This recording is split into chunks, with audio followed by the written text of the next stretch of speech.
from Israel and the Galilee where I live. It's 10:02 in the morning on the 6th of January.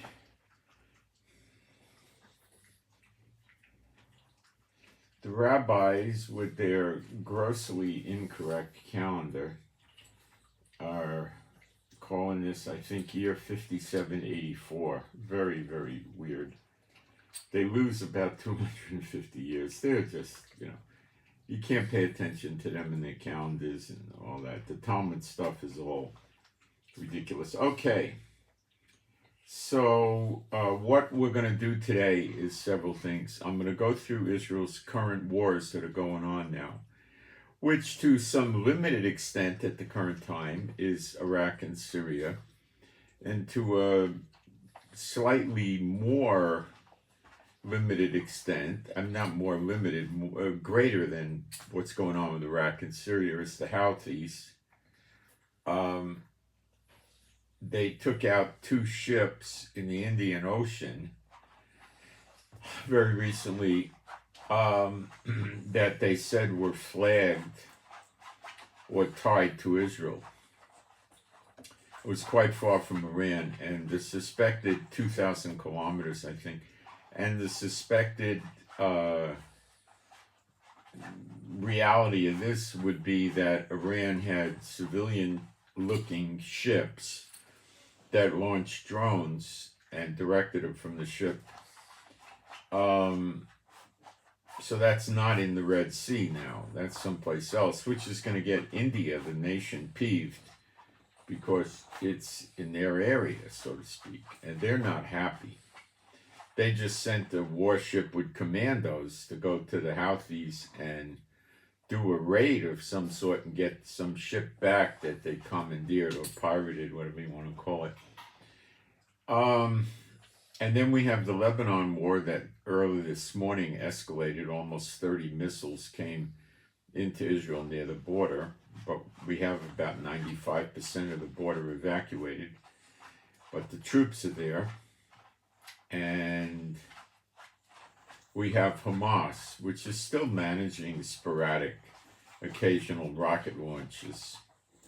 So we're going to cover that and what we can expect from that. We'll also touch on Iran.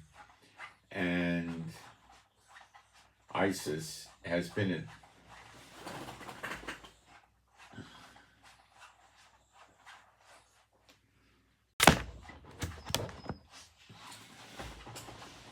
had a network problem. I changed the Wi-Fi. We'll see what happens. It's driving me crazy with this. Okay, Iran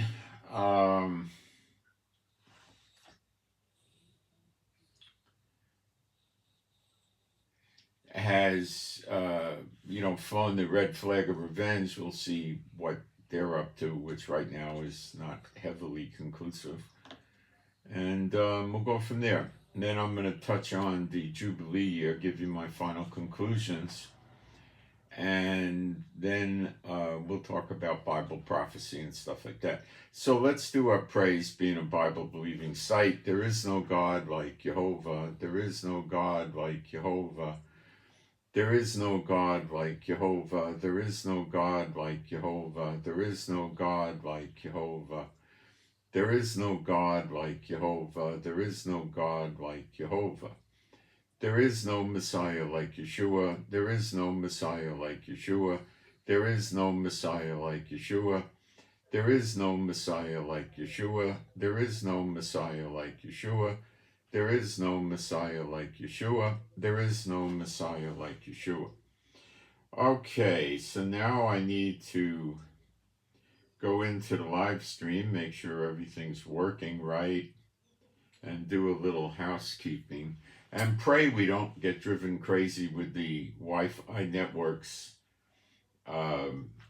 causing me trouble. I'm very suspicious. Everything was fine this morning, and then all of a sudden it starts happening again when I get on the air. So I don't know what it is. It could be something else. I don't know.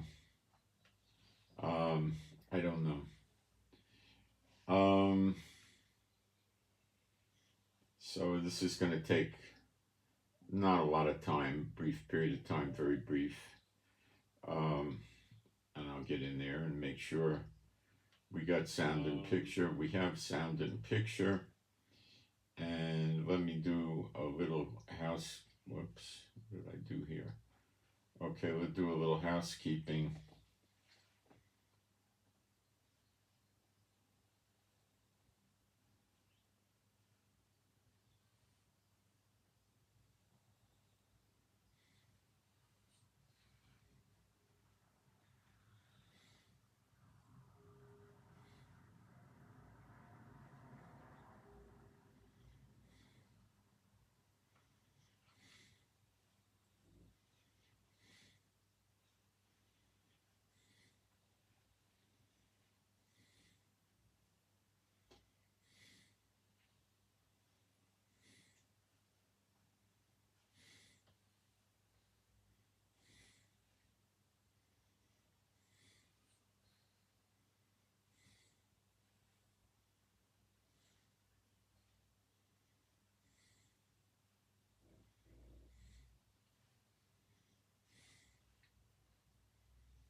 Okay. Go into my notes because I was making notes this morning on Telegram by posting, and then I could go through it in more detail here as to what my impressions are and what I see happening in the news with the wars, heavy emphasis on the wars.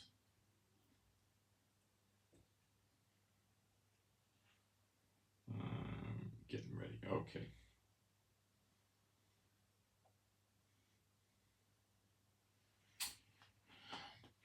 The Saudis and the Kuwaitis and the U.S. Army are getting ready for a combined arms live fire exercise in the Kingdom of Saudi Arabia. Now, the only reason for this would be they're afraid the Houthis may push into Saudi Arabia, or they intend to go from Saudi Arabia and enter into Yemen to get the Houthis. The Chinese built a dummy target to practice attacks that was following the profile of the aircraft carrier Gerald Ford. That doesn't mean anything. It means they're provoking, and it could mean something, and it may not. The Gerald Ford has already left the Mediterranean, so America's withdrawing some of their forces from here. We don't have all the details on everything.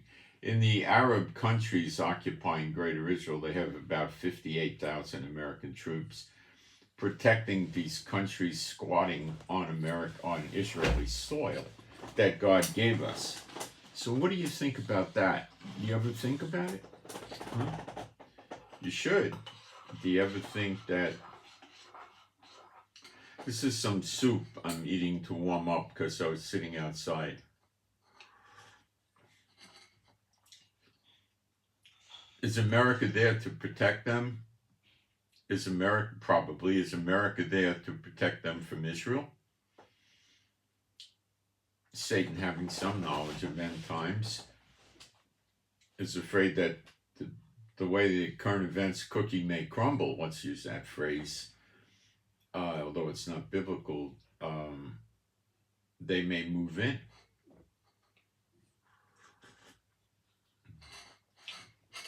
So you look at America and all the other nations of the world, everyone, including the one I'm sitting in now, are all run by the unclean spirits. So what does Satan want?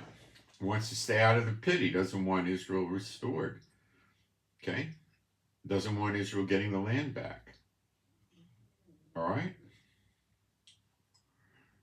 And in terms of the snare, the aircraft carrier Carl Vinson arrived in Manila, the Philippines. So the snare seems to be continuing to work. Of course, Biden's cooperating with the snare, his snare, and the other, axis of evil, so to speak, like China, Iran, Russia, North Korea, Belarus, and stuff like that. Venezuela, Cuba.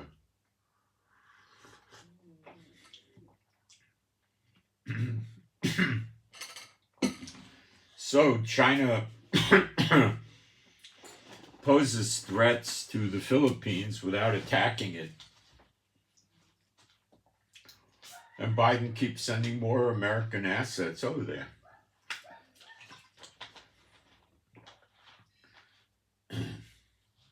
Depleting America's ability to resist an invasion.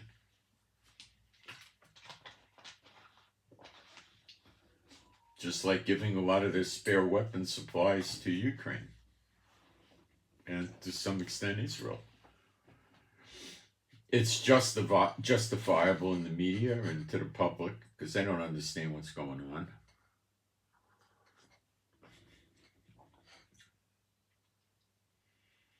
But now America is getting woke about the open border. What the heck is Biden doing? Then they're asking themselves, why does Biden let the American bases in Iraq and Syria get attacked well over 100 times and hardly do anything? Why did Biden bring all these planes and troops over to the Middle East and hardly do anything?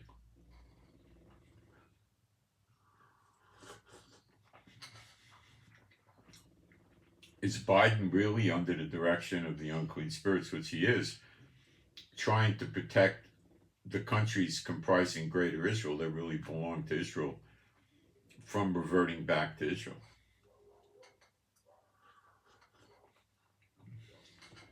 You have to ask yourself these questions.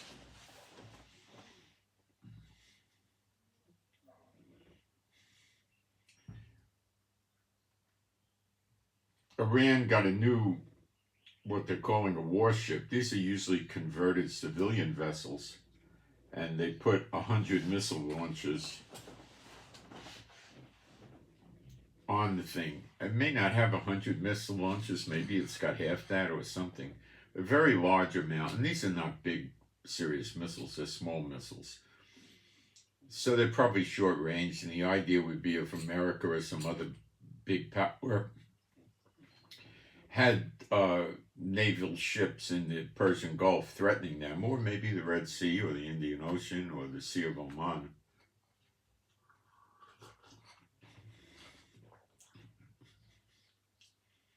They could defend themselves in sort of a Three Stooges fashion and launch 100 immature missiles that are highly inaccurate at the Navy ship, with a high probability of it being a swarm attack, and the Navy ship may not be able to take down all these threats. Now, mind you, they would probably try to launch 50 or 100 drones at the same time. Any boat could launch drones. You could launch drones out of a rowboat, a fishing boat, doesn't matter, depending on the quality and the size of the drone. So Iran is, see, these Muslim terrorist states and groups and militias are trying to overcome a modern Navy and modern Air Force. They're using tunnels and underground bunkers and building vast amounts of missiles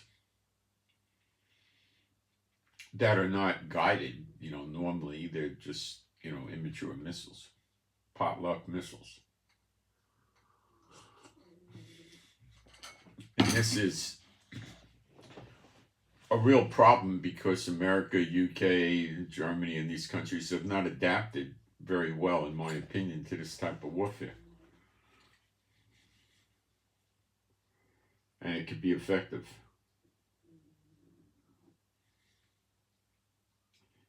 The British lawyer, Professor Malcolm Shaw, has been appointed or hired to lead Israel's defense at the ICC court in The Hague against claims of genocide that South Africa brought, and Jordan signed on it, and a few other countries, Muslim states, joined onto it also. Israel is not a member of the ICC Hague Court, neither is America. It's tied to the UN, so America does not have to, Israel does not have to abide by any decision of the ICC. Why are they going over there with legal defense instead of just ignoring it? This doesn't make sense. But I could give you some biblical type explanation. Okay? Netanyahu facing 3 criminal cases that are actively in trial, trying to push him off. He tried doing judicial reform. He got 2 laws passed. They're both gone. One was struck down, and the other one was postponed to be enacted in after Netanyahu leaves office in 2026. So basically, it's gone. That law said you cannot remove the prime minister unless you have a 75% vote of the Knesset, and it has to be for health reasons, which is absurd. So graft, corruption, bribery, sedition, treason, murder, rape are all not valid to remove the prime minister from office. So it's an absurd law. I think the Supreme Court was very creative in postponing its enactment. Both of these strike-downs from the Supreme Court came within a period of about a week. The first one was the Knesset under Netanyahu passed a law saying the Supreme Court could not use their reasonableness clause to strike down actions of the government, not laws. And they canceled that. Okay? Then they rapidly postponed the enactment of his, you can't take out the prime minister unless for health reasons with a 75% vote of the Knesset. That was taken out until, I think, October 2026. Basically, it's not doing Netanyahu any good. Now, because both these rulings were in rapid succession, there may be another one shortly that they're going to say Netanyahu has to be removed from office because there's a conflict of interest. When we let him run for office while he was under 3 criminal indictment cases, he said he would not interfere with the judicial system, but he did. And he didn't do it a little, he did it heavily, trying to destroy the democracy by taking the power of the courts away from the executive branch. So that, and to some extent the legislative branch, so that leaves Netanyahu, who controls the Knesset with his coalition, as the Caesar or king of Israel. And he tried to grant himself immunity from any criminal prosecution so he could do whatever he wants. It's absurd, right? So they might see the writing on the wall with what Netanyahu is going to try to do, and they may quickly remove him from office.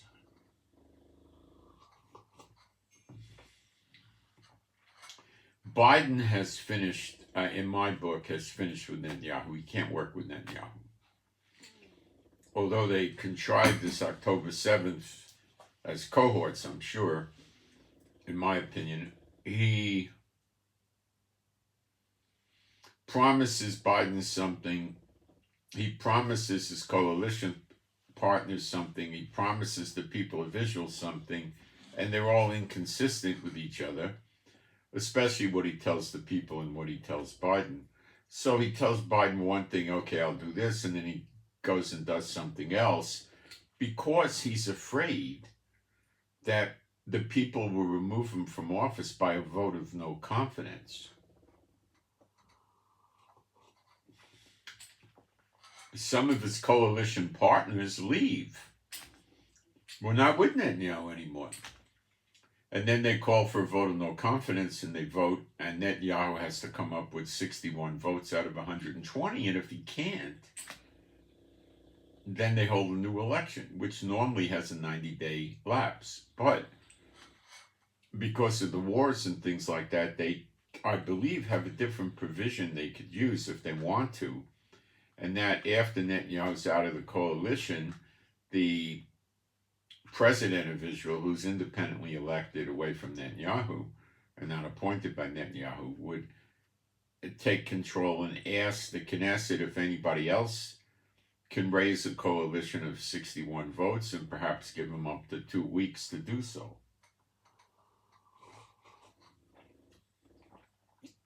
It may be 3 weeks, and it may be in 1 week or 10-day increments. I'm unclear on the law, but something like that could happen. The contender that would almost assuredly get in is Benny Gantz, who is cut from the same Esbot cloth as Netanyahu, but he's more liberal, and he sides, his coalition would be him and Yair Lapid, who is quite left-wing.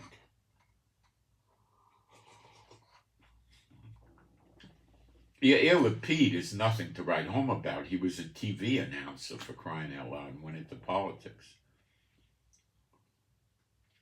So he won't be the prime minister. Gantz would, who is a former top general in the IDF and was briefly a minister of defense.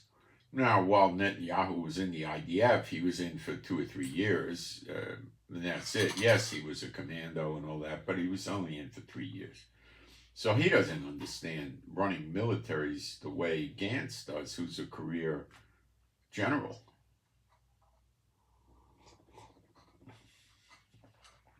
So the people in Israel are going to gravitate to Gantz. Now, Gantz may be more effective in running the war, but Gantz will do what he's told by the powers of the air, and more than Netanyahu, what Biden tells him. So Biden will help Gantz look good if he gets in, and Israel will bow down to America much more than they do with Netanyahu.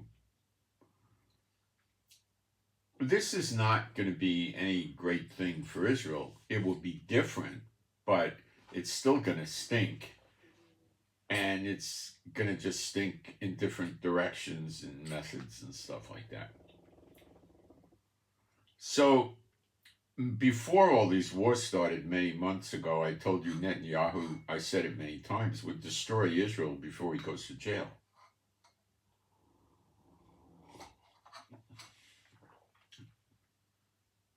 What he recently did in the last 2 or 3 weeks was tone the war down in Gaza, as per Biden.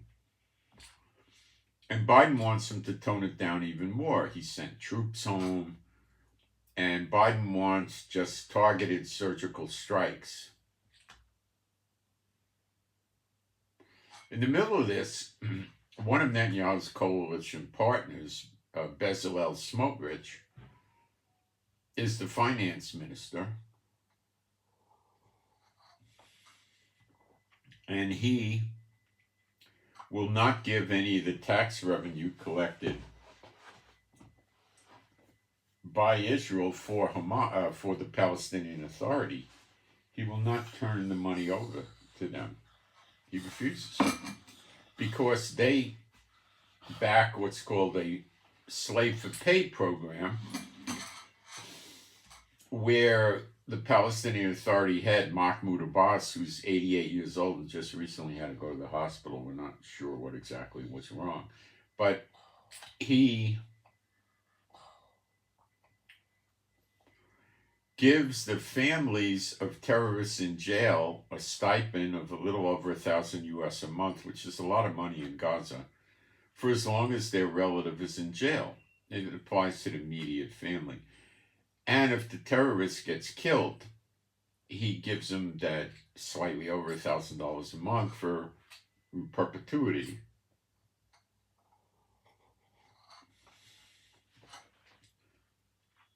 So Israel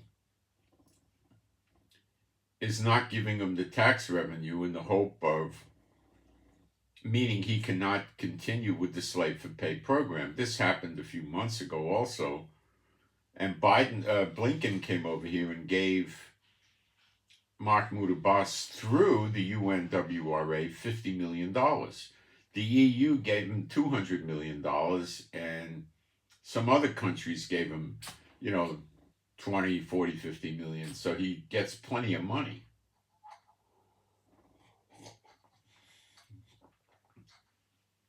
He turns around and uses that money to support terrorism, encourage terrorism, and financially rewarding terrorists who kill babies, children, women, the elderly, and so forth in cold blood. And the nations support him. You can check this out in Google.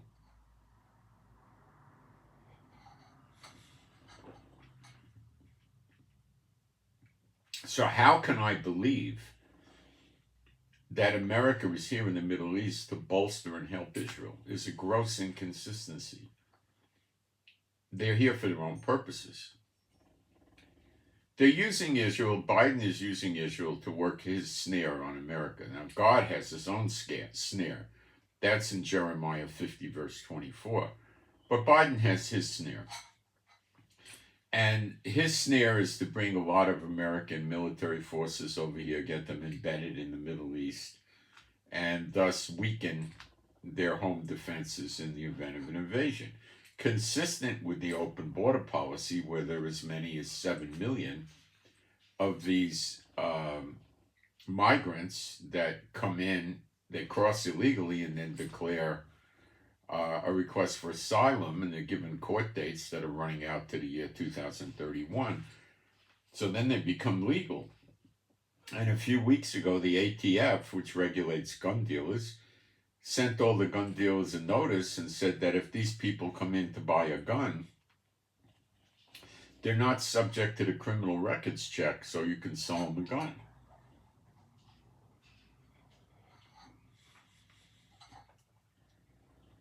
So when it comes to buying guns, Biden has made these people super citizens in the gun world. And the Border Patrol people, they, what do they call it? Customs Border Control or something. CBC, I don't know. The Customs and Border Patrol are sort of merged.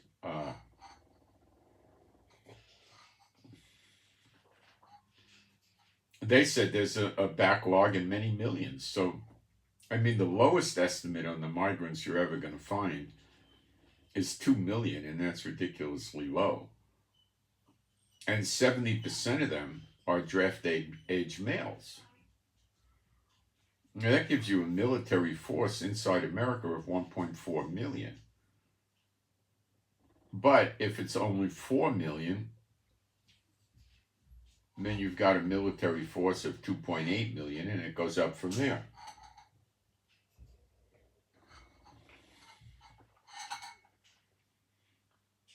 The FBI is screaming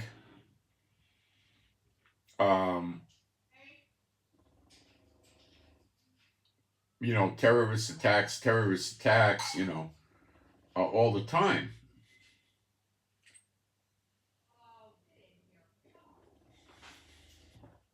That's not what they're there for.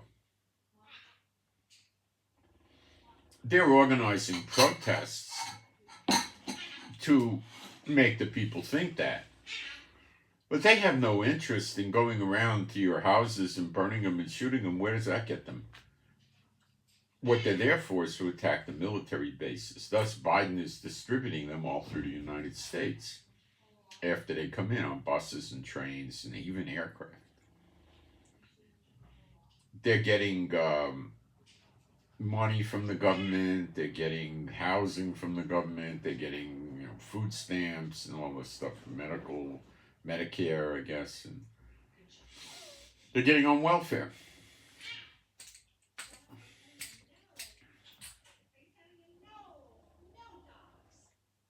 Now, the people are woke to this, but they don't realize the full implication of this and the severity. Okay? When these sleeper agents are launched by the axis of evil, which is Russia, Iran, China, North Korea, Belarus, Cuba, Venezuela, and probably 2, 3, 4 others, it's going to be unbelievable. They could easily assemble enough troops that are now going to be armed with pistols, assault weapons, shotguns to overrun a base. Most of the soldiers on the bases are not allowed to have guns. The guns are put in an armory and they run around without guns. If a soldier lives off the base, he could keep guns in his apartment if they don't care, So they're relatively ill defended, so they can take these bases over, use the weapons, the tanks, the planes, and helicopters, bring in pilots in, and they could also just destroy the bases in any event. It enables an invading force to control the military, and then it's over. What's hard to understand?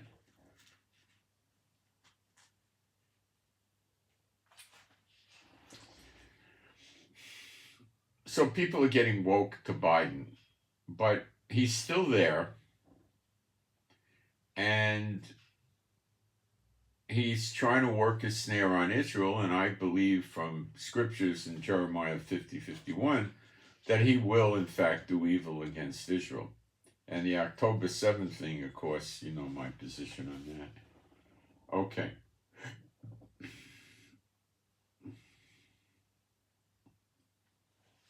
So if the ICC does get a conviction against Israel for genocide and war crimes, they could put a red alert out, which means now they would probably go after Netanyahu and anywhere from 15 to 100 people in the Israeli government. And they could have red alerts put on them, which means they can't travel lest they become apprehended. If the country they're traveling into is a member of the ICC, when they swipe their passports, the red alert would come up and they would need to take them into custody, hold them, and then call the ICC for further instructions. Now, Israelis would be able to go to America because America is not in the ICC.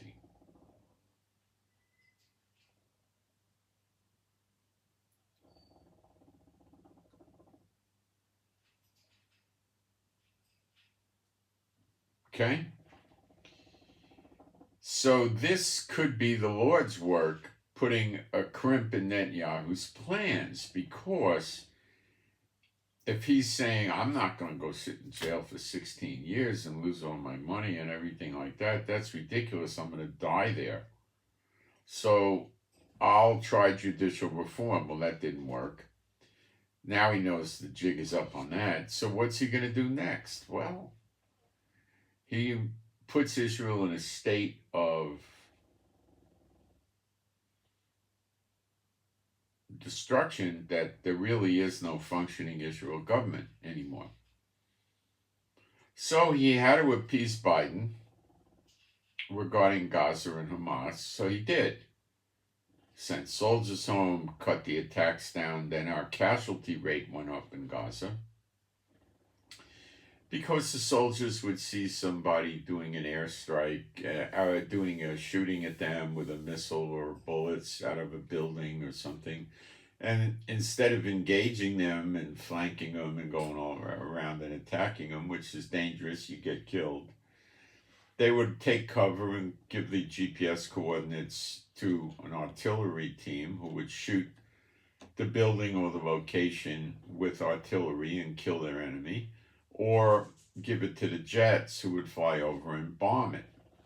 In either event, the casualty rate would be close to non-existent. Well, Netanyahu stopped them from doing that to a certain extent, and the casualty rate dropped up. Then everybody's in the media was screaming he's doing this to make Biden happy. Biden wants to see this war end without a winner. Biden certainly does not want to see prophecy be fulfilled and Israel's a winner and goes back and occupies Gaza and moves Israelis back in there and keeps in a good amount of soldiers in there, which would probably, depending on how demilitarized we got them, in the early years it would probably be 25,000, and it would probably taper down to 4,000 or 5,000, 6,000, something like that.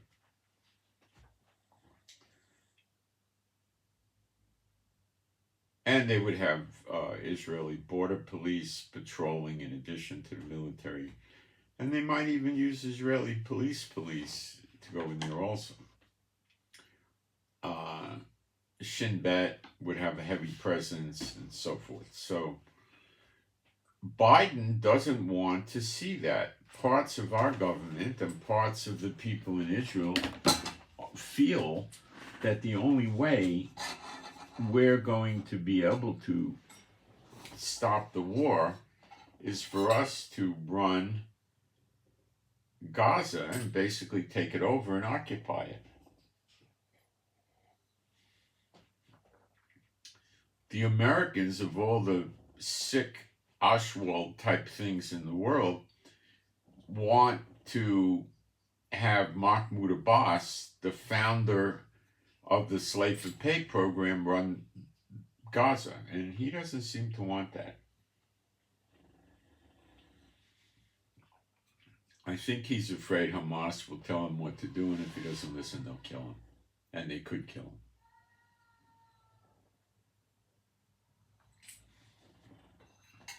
So Israel was going to do a forced evacuation of the people in Gaza, come up with a bucket of money that you'd give to a family, and find countries that will take them in, knowing they're going to show up at the country with several $1,000s. And they show up, they need a house to live in or an apartment, they need furniture, they need transportation, they need food, and so forth. So they would be spending that money. And the country would give them residency leading to permanent residency. I think basically a permanent resident status. They would have to give up any of their passports that they have, and they'd have to sign an agreement never to come to Israel again or Gaza or anything. Now, Biden didn't want that, so he screamed, "You can't have a forced evacuation." So they said, "All right, what do you want?" And he let him have voluntary relocation. So if the people realize that their houses have been destroyed, and 85%, conservatively speaking, of the homes and apartments in Gaza have been partially or totally destroyed. People that evacuated to get out of the bombs and missiles and artillery went to the south of Gaza, and while they were gone, the other Gazans robbed their houses and in cases took everything out. The silverware, the chairs, the carpets, they stripped the place. So they have nothing.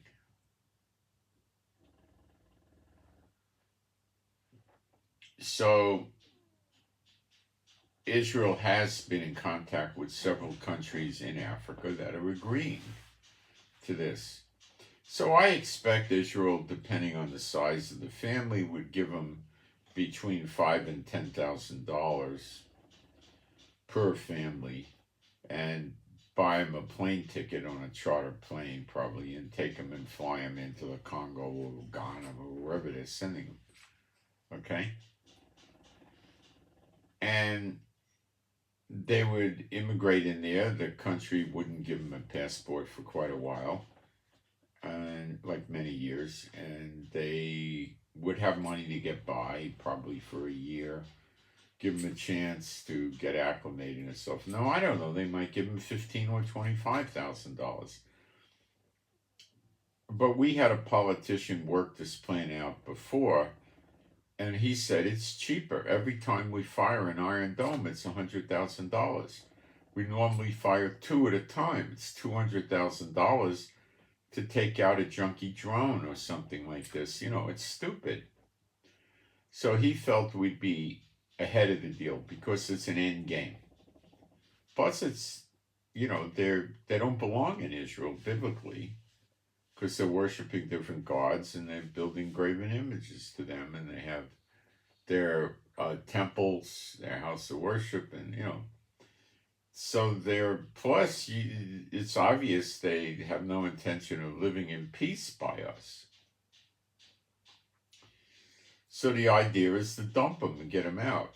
So the guy that did this also said if they take an oath to be loyal and faithful to Israel, recognize it as a country that has a right to exist in the location and so forth,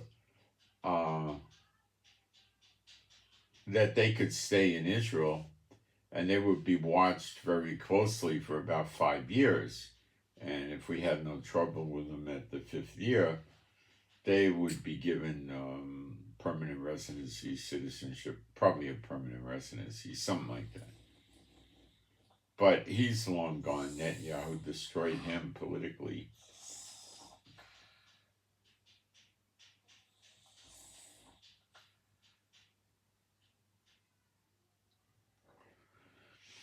So there's a big question about what to do with Gaza, and Biden is adamant that he just wants the war to stop. And if Israel wants to demilitarize Hamas, to some extent it's already been done. So he might say if there's a surrender from Hamas, go in for 90 days, get all the weapons factories, all the weapons you can find out of there, and that's it, then you go home.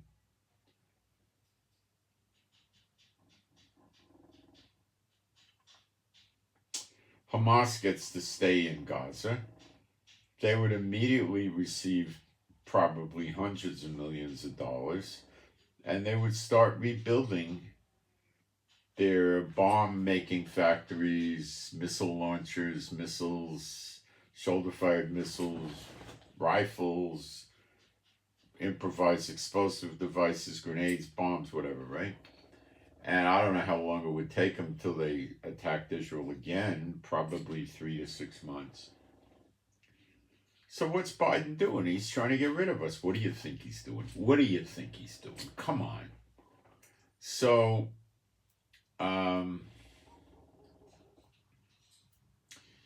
expect bad things from Biden towards Israel and you won't be disappointed. There's a scripture that says, all her lovers have left her. The United States is not here to help Israel.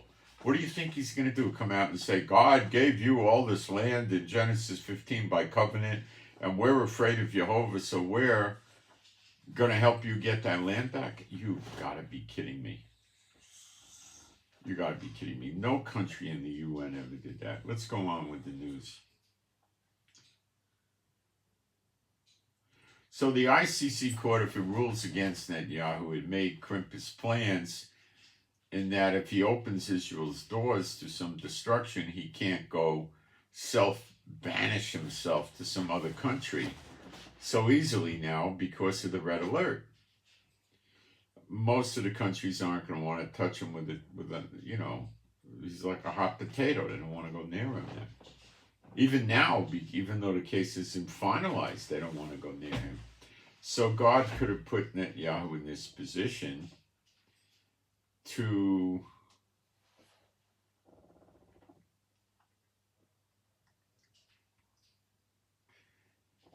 make Netanyahu not proceed with his let's destroy Israel to stay out of jail thing.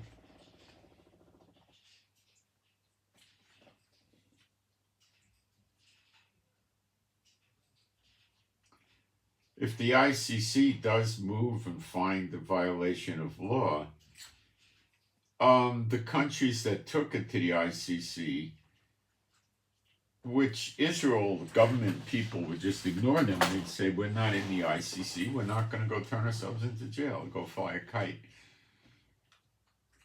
So that would mean these cronies of Netanyahu and him have no place to escape to if they decide to throw Israel under the bus. Most likely no place. So it could be a reversal. So he may back up on the war with Lebanon, and we might see when Blinken is here next week, all of a sudden there's a miraculous diplomatic breakthrough and they're going to stop the fighting up there. It's possible.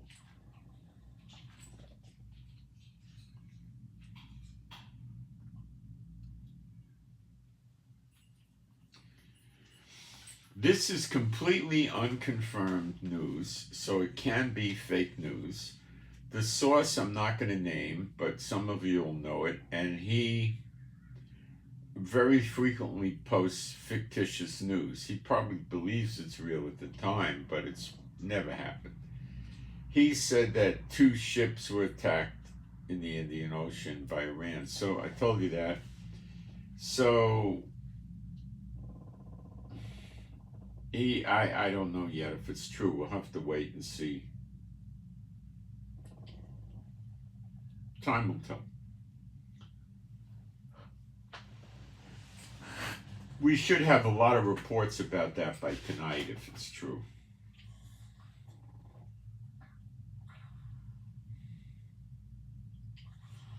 Now I'm hearing the Israeli army itself is going to investigate the events of October 7th. That's the stupidest, most harebrained thing in the world. Okay? They're investigating themselves.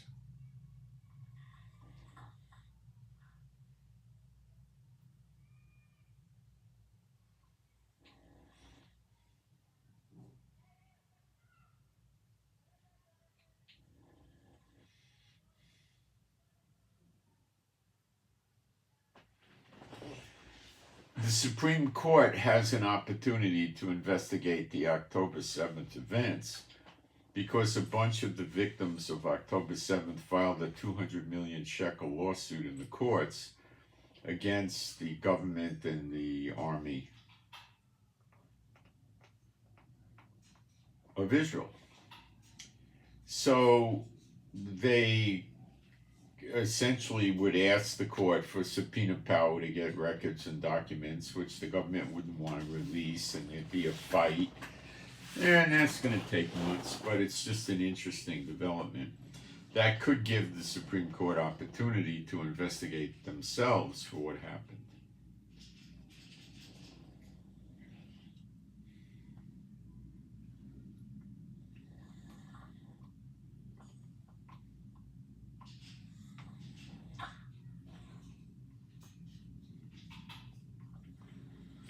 French Jews are starting to flee to Israel because there's such grievous anti-Semitism there. And they know in World War II, when they were occupied by Nazi Germany, that the French population turned the Jews over to the Nazis with little to no resistance. They just fed them to the Nazis and they got killed. So we had, when the Ukraine war broke out, we had a good amount of Jews come from Ukraine to Israel, and a very large amount of them went home. Why? The conditions for new immigrants here in Israel is like impossible. The rents are very high, food is high, utilities are high, everything's high. If you go to get a job, they discriminate against you unless you're native born. And this violates scripture all over the place. You know, it's basically saying we got ours for free and at cheap prices, and now we're the barons and we're going to bleed you dry, fellow Jews. Well, they're going to be cut off. That's why the 2/3 are cut off. That's why Ezekiel 34, the bad shepherds are cut off, and that's why it includes the cattle, with the cattle that press against the weaker cattle, the rich. Okay? So what's likely to happen with Netanyahu, who's adamantly anti-Aliyah, now he'll tell you he likes Aliyah, but his actions are horrible. if they do start coming, they'll take him in, they'll welcome him, it'll be a press moment, and he'll, with the system he has set up, they'll be leaving in a few months for other places.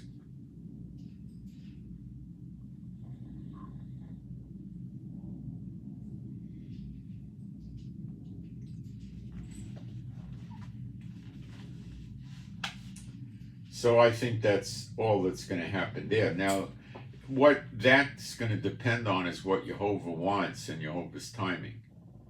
So it may not go the way Netanyahu wants it to go.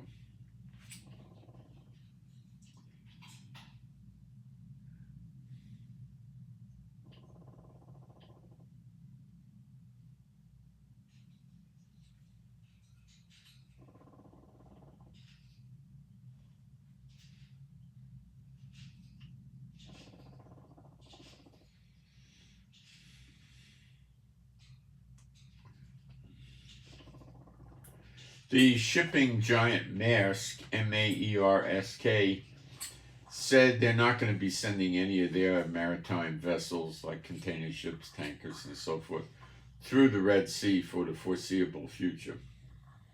So we'll have to see what this American coalition does. They're up to 21 countries, and rumors are coming through that they intend to launch hundreds of missiles at the Houthis' locations in Yemen.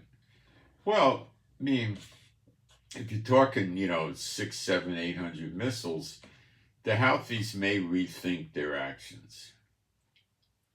Or not. They march to the beat of a different drum. They're martyrs.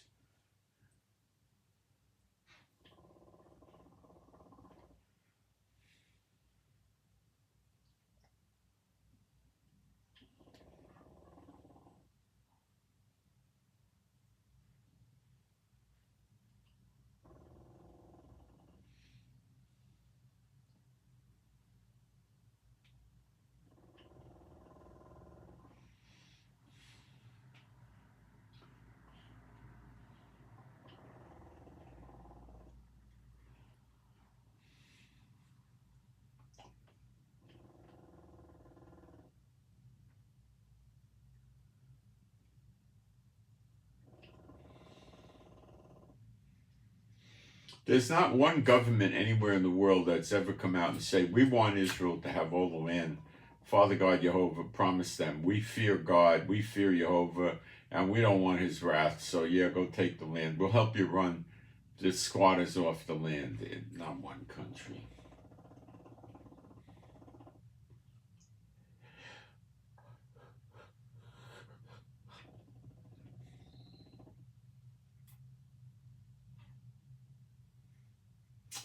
Now, how would Netanyahu possibly be planning to sink Israel's ship and get us into destruction? Well, Lebanon.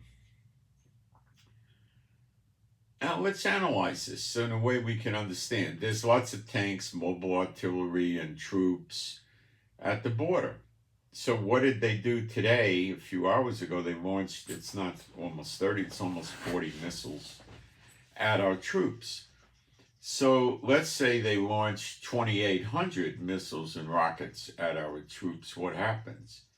Well, the troops on the border would be probably greatly decimated. Then they come in on paragliders and motorcycles that they have mufflers on, small dirt bikes.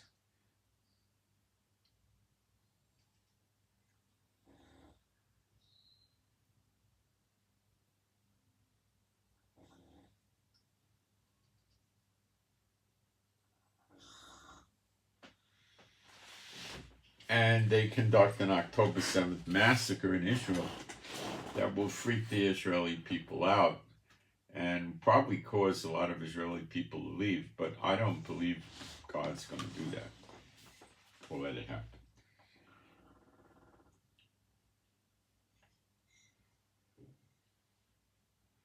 Remember, the people voted for Netanyahu. They like a corrupt government because they could use the corruption to get themselves good jobs business contracts and stuff. Instead of going to college and getting an education, they just go do corruption with the most powerful political party in Israel, which is Likud. They give them money, they volunteer, and then they get the jobs. I know I came in contact with somebody that was, I don't want to get specific, one of the biggest, most vital corporations in the country of Israel, number 2 position, I don't think ever finished high school, or probably finished high school, and that was it. Completely incompetent in being able to understand the position, completely incompetent. And this is what you get all over the place. All over the place.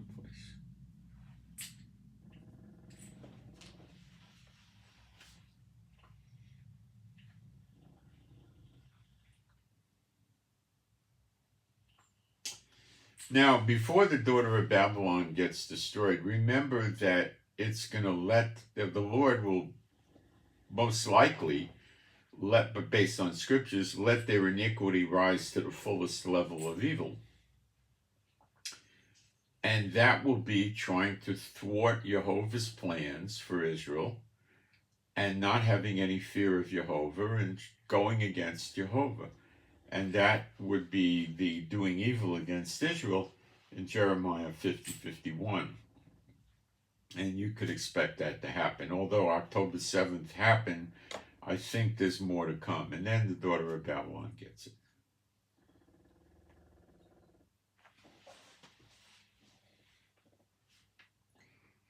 We're in the year of recompenses.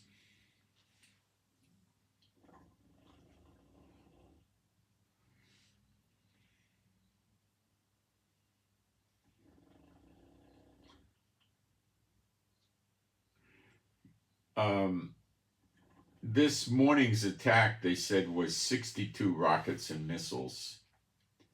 And they said that was Hezbollah, Nasrallah, I guess, in Lebanon, said that this was their first response to the assassination of Harari that we did some days ago. That was their first response. See, I told you it would be a very limited response. But I also told you the problem is Netanyahu can give them back a response that's overwhelmingly powerful and get the war going that way. So one or the other side can jack it up easily.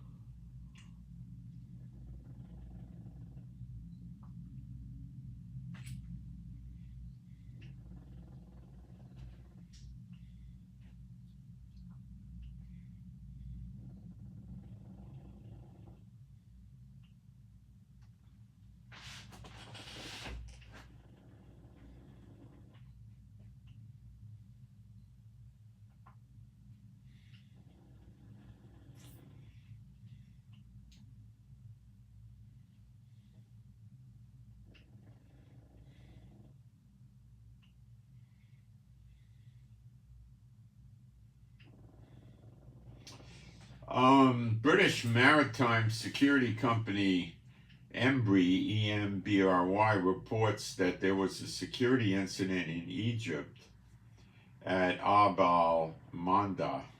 It would have been a Navy vessel activity, so it would probably be attributed to the Houthis. So we don't know the details yet. They'll be forthcoming.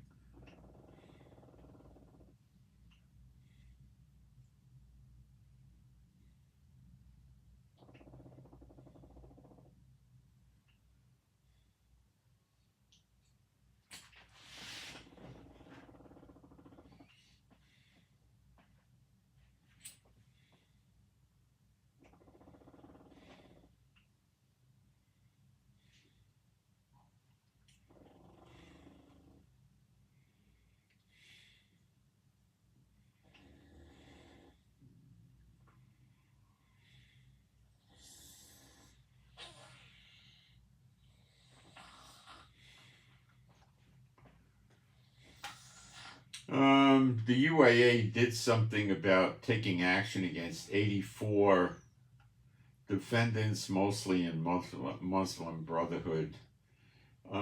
That is likely to cause terrorism in the UAE, but I don't know what they're secure. Maybe yes, maybe no, I'm not sure.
Okay, let me see if we got any questions in the chat, and then we'll move from current events over to Bible. You can put questions up in the chat. That's fine. I welcome questions. I just don't like people coming here to preach churchianity in the chat. That false doctrines, that I don't like.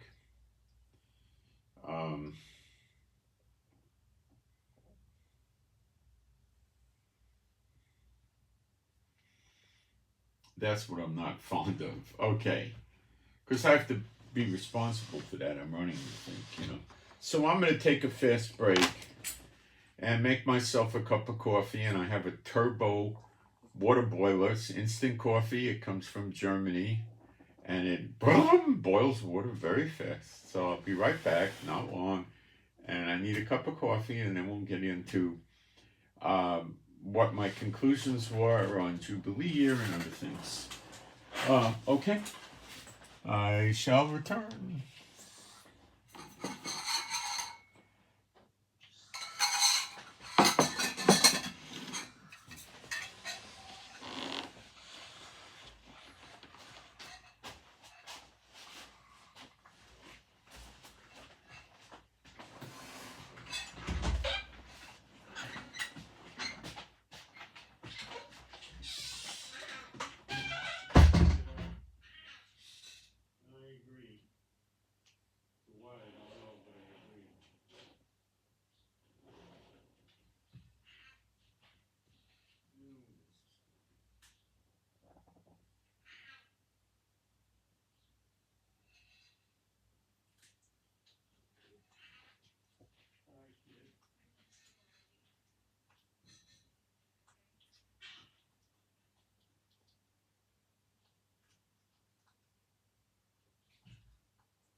Okay.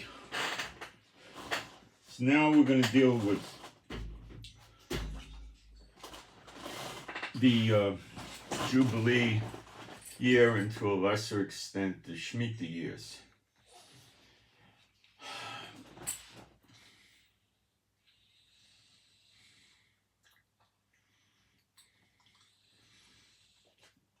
I realize that it's impossible for us to go back into the Bible and find landmark events that give a year in the Bible and try to figure out when that year was in a Bible that we could understand today. And I'll explain this to you. So in other words, you can't do it. And there's gazillions of people that try it. I've looked at a lot of them. Not one of them understands Shavim. Yet they run around explaining all kinds of Hebrew words to you, but they don't understand that word. So I'm to believe they never looked it up? Of course not. They looked it up. And they came to the same conclusion I did. You know, without a doubt, it means 70. Daniel 9:24. It's impossible for it to mean 70 weeks or 77s or even 70 years, because it doesn't say years. 2 70s. So I stand based on the Hebrew, which appears in all the Hebrew manuscripts I've ever seen, which is a lot. It starts off saying Shavim, not 70 weeks. It's an absurd conclusion. It's a lie. Now, the next thing we learn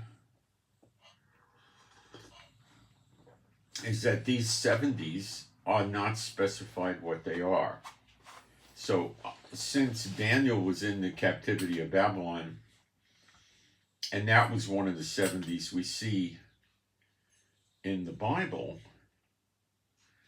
I would assume, and I think I'm correct, that that is 70 years, the captivity time in Babylon. What happened at the end of that 70? They got their land back. Cyrus helped them.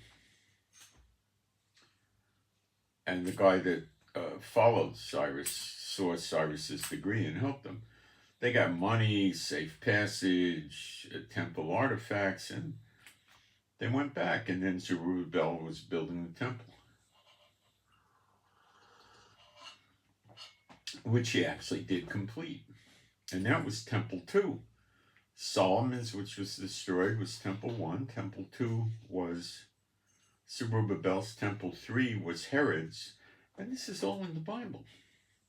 So you've already had 3 temples. Yet these church liars keep going around telling you that the next temple is Temple 3.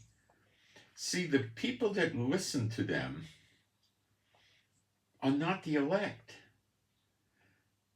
These expire preachers and teachers and all that are false. They're serving the unclean spirits, and they think they're reaching the elect, but I don't think they are. We used to go there, and we all came out after a brief period of time.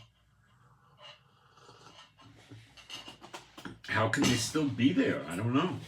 Maybe some will still come out. Broad and wide is the road to destruction, and many find it. Straight and narrow is the way, and few find it. There's tons of them. All right. So they all have this wrong. So how can they figure it out? Okay, so the second 70, what I was shown is this Jubilee years. Okay? So I was trying to go back, find some scriptures. I'll give you one. I'll give you 2, actually. And show you how there are such scriptures that give you a point in time, but how the heck you convert it into a time frame we can use today, I have no knowledge, and I'll explain. Ezekiel 40, verse 1. In the 25th year of our captivity. Okay, so this means in the 25th year that they were taken captive in Babylon, or went into captivity. In the beginning of the year, so in the beginning of that 25th year. Now, this is where it gets confusing right away, thanks to the crooked translators of the English Bibles. All of them are no good. It says in the beginning. Well, it doesn't say that. The word is Strong's number 7218, and it says Rosh, which is the head, the top, the most important. Let's go with kind of the most vital or the most important. What's the most important of your body? Your head, right? It runs the rest of it. It's the most important. It's not the beginning. In the beginning of the year. Now, it's the Rosh, and the word for year is the correct word for year, Shana. Okay? So now there's all these Satan-bought false teachers and prophets running around that are using this scripture to make you think that the Jubilee year begins in Tishri, the 7th month, on the 10th day, which is Yom Kippur. But that's not the case. Let's keep reading. In the Rosh of the Shana, the most important day of the year, that puts it in better lingo for you.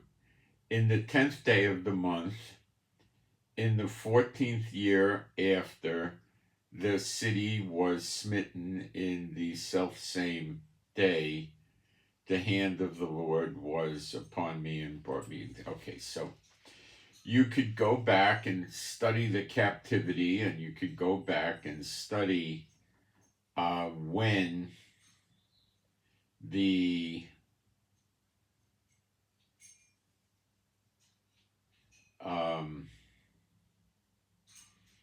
the 14th year. Let's make sure that really does say what it says. Arba Esser. Yeah, it's 14. And it says Shana, year. So we could conceivably go back and decide when Jerusalem was smitten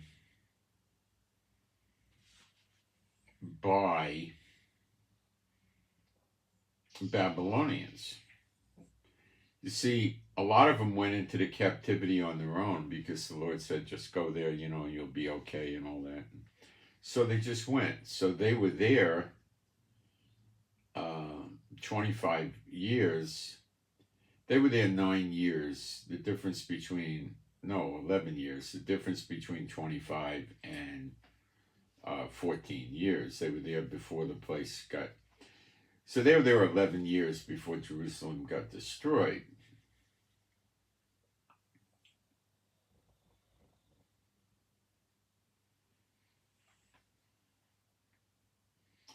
So if we take these dates and work them back, what does it tell us? Well, it'll give us the 25th year when they started going to Babylon, and it'll give us the date when the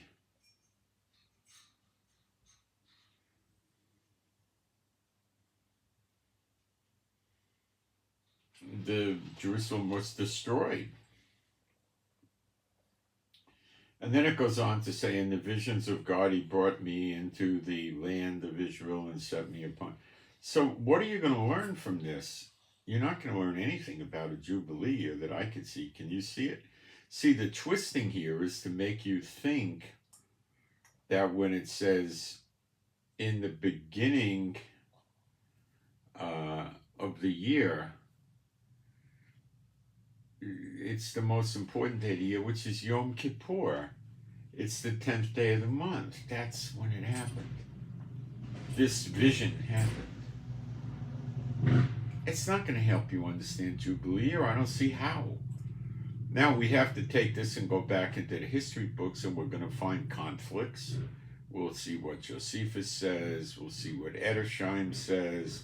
We'll see what Wikipedia says. We'll see this. We'll see that. There'll be conflicts. But if we solve it, what did it get us? Nowhere. How are we going to? It's not going to help. Now there's another scripture that they tend to use, which I'll dig out. I put it in my notes. It's in 1 Kings someplace. Let me find it.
Where was it? First Kings 6, I think. I can't find it in my notes, and I have a lot of notes, and I don't have a search, but I think it was 1 Kings 6. Let's try that.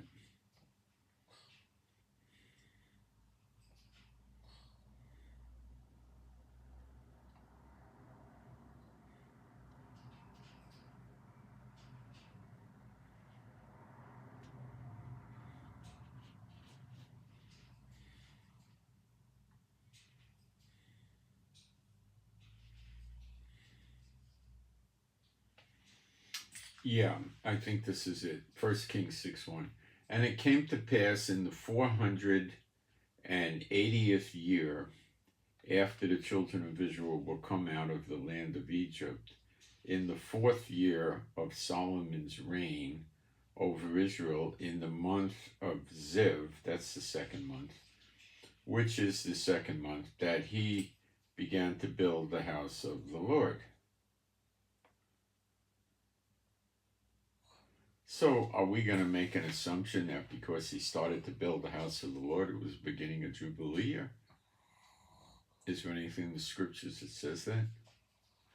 Is it maybe a logical conclusion? Sure, but it's not conclusive. You can't base on that. Those are the two kingpin scriptures they use. It's ridiculous. It's just another case of pre-trib rapture derelicts running around trying to confuse the people about the Jubilee year. So trying to work it back is not really likely. Now, what did the Lord do with me? He told me some months ago, as I told you many times, on or around August 1st, he told me this is the beginning of the year of recompenses, the payback year, if you will. Okay, so we know that. We know that the year of recompenses and the year of redemption are grouped together, pretty close anyway.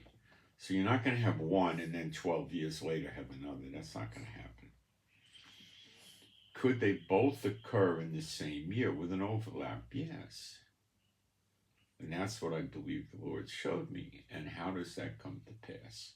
Well, the events in Jeremiah 30 and Zechariah 12 and Ezekiel 34 tend to meet the test of a Jubilee year. And I suppose I should go through that with you. It's not going to take a long time. I'll go to Leviticus 25, which is going to cover it quite good, I believe.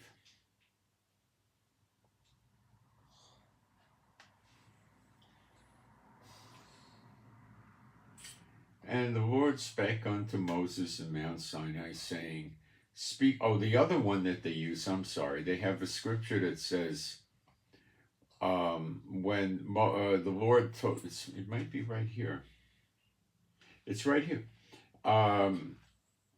And Jehovah spake unto Moses in Mount Sinai, saying, and this is when he was up there with the glory of God of Israel, I believe. I don't think it was Moses. It was Father God, Jehovah, coming down to earth. I don't believe that. And I don't believe it was Yeshua. Speak unto the children. It says Jehovah spake unto Moses in Mount Sinai. Well, you see, what they don't know, what they don't want to teach in Exodus 23, God put his name, Jehovah, in the glory of God of Israel, who is an angel. And I can't imagine who it could be other than Michael. Okay, because we see Michael rise up in Zechariah chapters 8 to 11, coming out from the temple. And that's where the glory of God of Israel is. So I can't imagine it being anybody else. We also see the other angels calling him Sir or Lord or something in Zechariah and Ezekiel chapter 9. So, 2 plus 2, do I have a concrete scripture? No. This is how I'm putting it together. But anyway, this would be the glory of the God of Israel, who God put his name Jehovah in him so he can be called Jehovah. And that's very confusing to the church world. They don't understand, they don't get it. Speak unto the children of Israel, and say unto them, when you come into the land which I give you, then shall the land keep a Sabbath unto the Lord. So they're teaching that when they came into the land with Joshua, they will keep a Sabbath unto the Lord, and they're jumping it and saying that's the first Jubilee year. Why the heck would they say that? They have no evidence or proof on this. It's just purely playing games. But the church world believes them. And it's talking about a Sabbath, which is the 7-year Shemitah, sabbatical years in English. It's not the Jubilee. So when they come into the land, they would first start keeping the Sabbath years, right? 7 times for 49 years. Then they would roll into a Jubilee in year 50. So how would you have a Jubilee year here before you had any sabbatical or Shemitah years? Doesn't make any sense. None. Okay? This is where all this garbage is coming from. I'm going to wrap it up and simplify it for you at the end.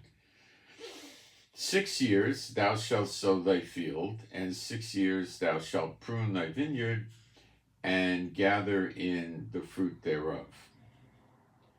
In the 7th year, that's your Shemitah year, shall be a Sabbath of rest unto the land. Remember, the Shemitah is predominantly for the land, but it is a release of debts. A Sabbath, a Shabbat of rest unto the land, which is Haaretz, which means the land of Israel. Generally, it can mean the world or the earth. A Shabbat for Jehovah. Thou shalt neither sow thy field nor prune thy vineyard at the 7th year. That which groweth of its own accord of thy harvest, that's the stuff you don't trim and prune and cultivate, it's just wild growing. Of thy harvest thou shalt not reap, neither gather the grapes of thy vineyard, of the vine undressed, for it is a year of rest unto the land. So the stuff that grows wild on your property or not on your property even, you don't mess with it, okay? Reap means pick, right? Collect, harvest, whatever. And the Shabbat of the land shall be meat for you, for thee, and for thy servant, and for thy maid, and for thy hired servant, and for thy stranger that sojourn with thee, and for thy cattle, and for the beasts that are in the land shall all the increase thereof be meat. And thou shalt number 7 Sabbaths of years unto thee. 7 times 7 years, and the space of the 7 Sabbaths of years shall be unto thee 49 years. Then shalt thou cause the trumpet of the Jubilee to sound on the 10th day of the 7th month, that's Yom Kippur, in the Day of Atonement, shall you make the trumpet sound throughout all your land. So you do your 7 sevens, your 49 years. Okay? And in the 10th day of the 7th month, in the 49th year, you sound the trumpet. Now, let's just get real. A trumpet sounding is a big event. It actually doesn't, it doesn't say trumpet, it's a shofar, ram's horn. But okay, you're sounding it on Yom Kippur, which is the most important day of the year to the Israelites, because they didn't know from the Messiah. And that was the day they had their sins forgiven. So when it says on this day, it's the Rosh Hashanah, the head of the year, the most important day of the year is Yom Kippur. So everybody would hear this announcement on Yom Kippur because the whole place is paying attention, the whole population. Okay? So what would they be doing? And you shall hallow the 50th year.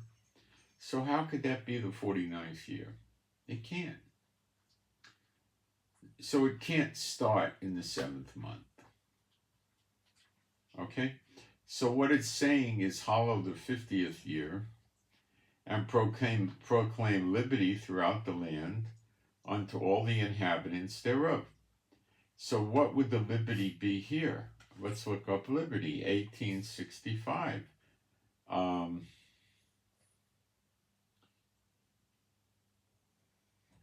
Let's see how Strong's treats the word.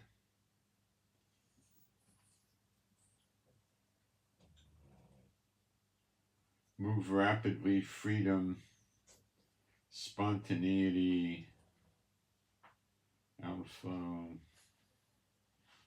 Liberty is probably a very good translation. This liberty from what? From the yoke within and the yoke without, from the government of Israel and from the foreign countries that tell us what to do, like Biden and the UN.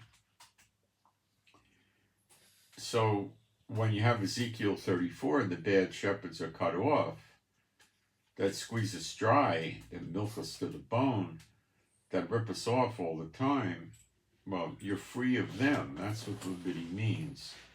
Throughout all the land. Throughout all of the land could mean the Israel we have now. And it could also mean greater Israel. When we see all these nations on the right hand and the left hand that were laying siege to us get burned up, that would have to be the greater Israel countries. I don't know how it couldn't. He didn't say on the north, although we do have lands on the north. He said the right hand and the left. And unto all the inhabitants thereof shall be a jubilee unto you, and you shall return every man unto his possession. Well, that's what I'm telling you is your second Exodus. The harvest of like Matthew 13 is, I believe, included in close proximity. It has its own harvest, but it would probably be in the same year as the general second Exodus. I believe it probably starts with the daughter of Babylon, because that's where the most Jews are. It shall be a jubilee unto you, and you shall return every man unto his possession. Well, that's the possession that God gave to us. So they come in the second Exodus and they get their possession. their inheritance. And you shall return every man unto his family. Well, that would be the servants that were sold to some guy who had more money, and he's living there as a servant. He's not a slave if he's a Hebrew or an Israelite, but if he's not, he could be. But anyway, you return him back home. You set him free. Okay?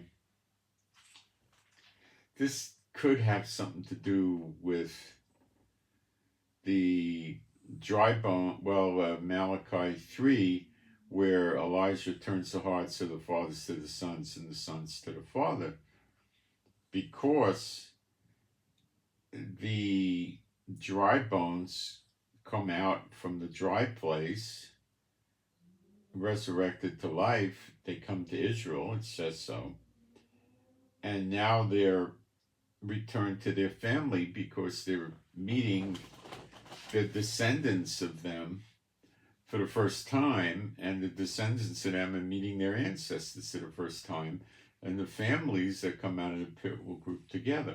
Remember, God closed their eyes and stopped up their ears, lest they would know the gospel, turn to him, and be healed, until the 2,000-year punishment in Hosea 6:1 and 2 is fulfilled.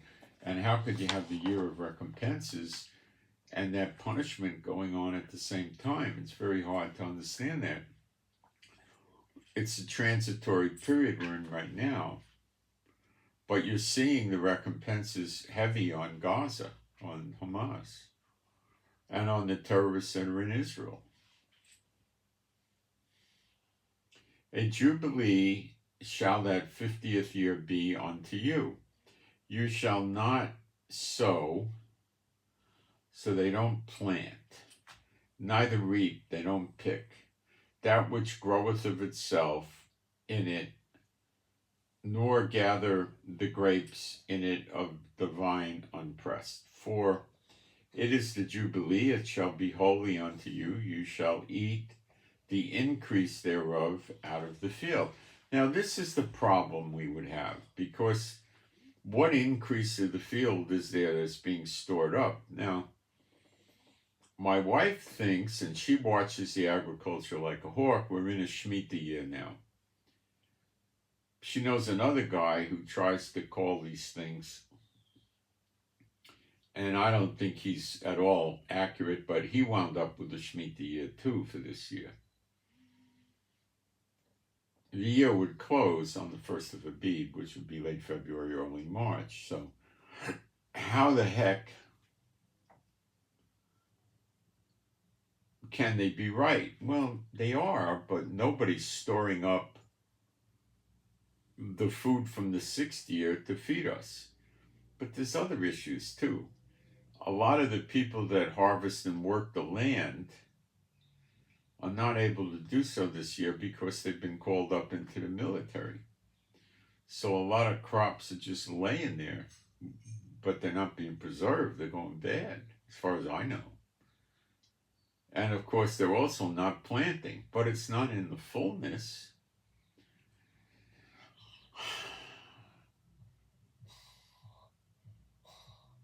So is it a Jubilee year or not? Probably, but I can't understand how this happens. Because you see, when they entered the land, the first thing the Lord told them was start your Shemitahs. And that would lead to the Jubilees. Well, we haven't done Shemitahs in thousands of years. So how could we really have a Jubilee? Because we wouldn't have the crops. So maybe it's not a Jubilee. It might just be a year of redemption. And then we would start doing the Shemitah years and build up into a Jubilee year. Because how do we just jump into a Jubilee when we don't have this build up? See what I'm saying? It's got problems. We might be too soon for it.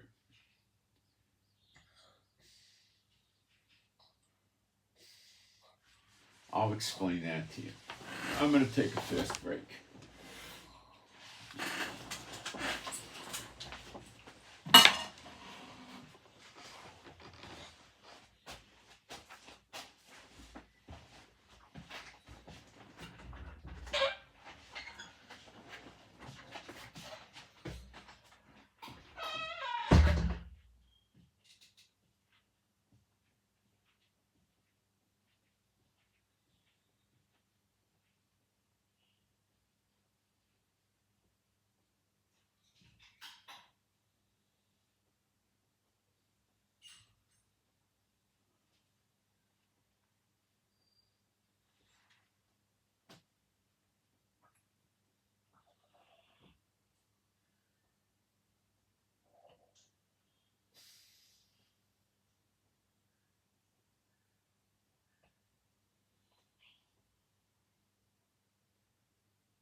For it is the Jubilee, it shall be holy unto you. You shall eat the increase thereof out of the field. So while we see the year of redemption has some similarities to this, a year of redemption doesn't say we're not going to work. It doesn't say we can't plant and sow.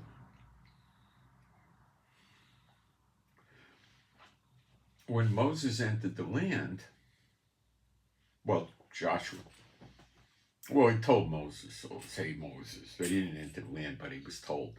He didn't actually enter. So he was told,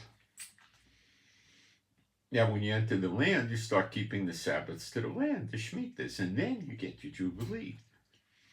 Well, for 2,000 years, we haven't done that. How can we just jump in and have a Jubilee? It makes no sense. Because we're sort of kind of entering the land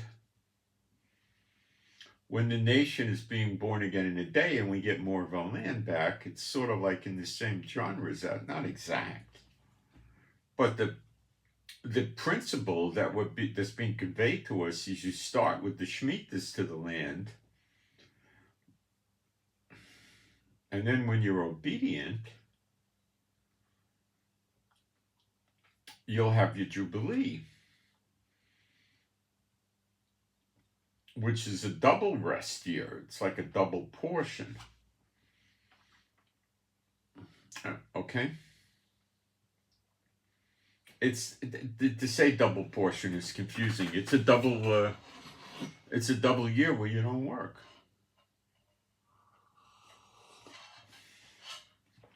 And you got plenty to eat. You're not going to have a mortgage unless you sell your land, So you're basically kicking back for 2 years, dealing with your many children and your families and whatever you're going to do.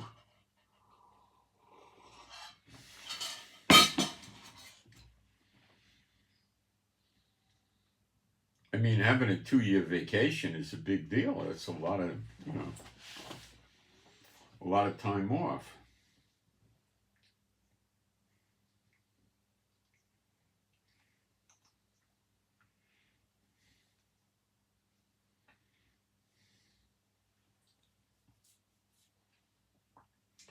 And then he talks about the situation. So let's go back to Daniel 9:24. And let's look at this, and then we'll be finished with this, I think. So year of redemption is similar, but it does not have to be a Jubilee year. And I don't think it is a Jubilee year. Just with the increase in the 6th year shall keep you going all these years for the Shemitah year and the Jubilee year, which is a 2-year period. And you can't plant in the 8th, so basically that pertains to the Shemitah year, but it would also pertain to the Jubilee year. Why? Because the Shemitah year precedes the Jubilee as year 49. So since that's a legitimate Shemitah year, the 49th year, it says you can't plant in the 8th, and the 8th would be the Jubilee year, so you can't do that either. So it would have to be a massive harvest in year 6, and I haven't seen or heard of anything like that. Contrary to that, a lot of the crops are going bad in the land because nobody's picking them due to the war and the call up. Okay, so what it says in Daniel 9:24, so it's actually going contrary. Got it? 70, Shavim, are determined upon thy people, that's Israel, and upon thy holy city, which we have the holy city back, Jerusalem, since 1967. We have all of it. In 48, we had a little piece of it. The vital area where the temple would go, East Jerusalem, that, as they call it, in the old city and all that came in early June 67. To finish the transgression. Now, when does the transgression get finished? After the great day of the Lord.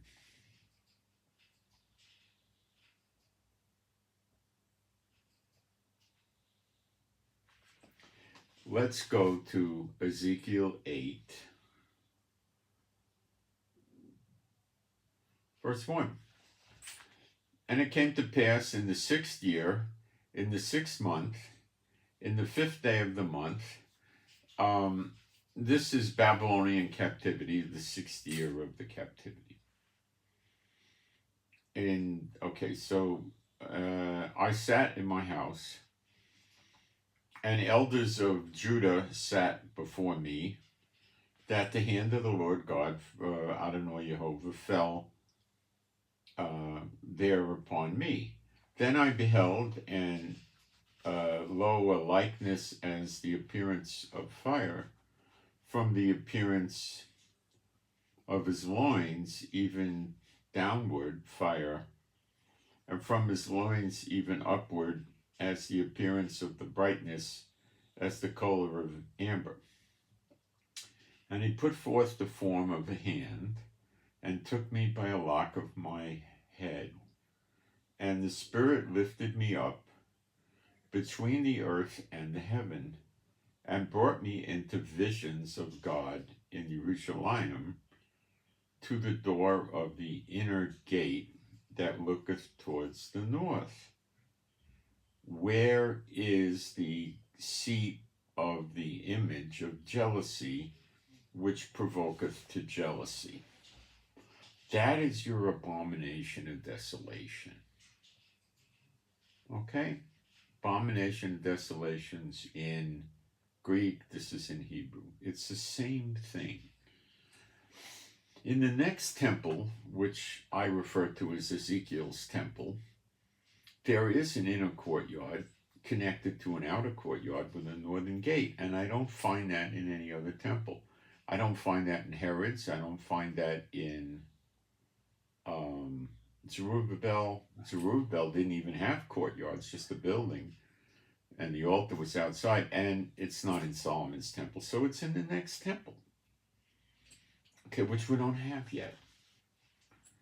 Okay, they look towards the north, where was the seat of the image of jealousy, which provoketh to jealousy. These gates are more like something looking like a covered bridge or something. It's a little more elaborate than you might think. And behold, the glory of the God of Israel was there, according to the vision that I saw in the plain, because he saw him in another vision in Ezekiel 1 or 2. Then said he unto me, Son of man, lift up thine eyes now the way towards the north. So I lifted up my eyes the way towards the north. And behold, northward at the gate of the altar, same place, the gate that connects the inner courtyard. In the inner courtyard is the altar, and in the inner courtyard is the steps on the eastern side of the temple to enter into the holies, etc. Okay? There's a wall around that inner courtyard. Towards the north, and behold, northward at the gate of the altar, the image of jealousy in the entry. So it's probably standing at the beginning of that passage from the inner courtyard to the outer courtyard on the inner side. Okay, that's your abomination, and make it desolate. He said furthermore unto me, Son of man, seest thou what they do, even the great abominations that the house of Israel committeth here, that I should go far off from my sanctuary. See, they did the abominations to get the glory of God of Israel to leave the sanctuary, so then the armies would come in and attack Israel and try to do Israel in. Doesn't work that way. But turn thee yet again, and thou shalt see greater abominations. And he brought me into the door of the courtyard. When I looked, behold, a hole in the wall. Then said he unto me, Son of man, dig now in the wall. And when I had digged in the wall, behold, a door. And he said unto me, Go in and behold the wicked abominations that they do here. So I went in and saw, and behold, every form of creeping things and abominable beasts, and all the idols of the house of Israel portrayed upon the wall round about. And I'll skip around and give you some more abominations.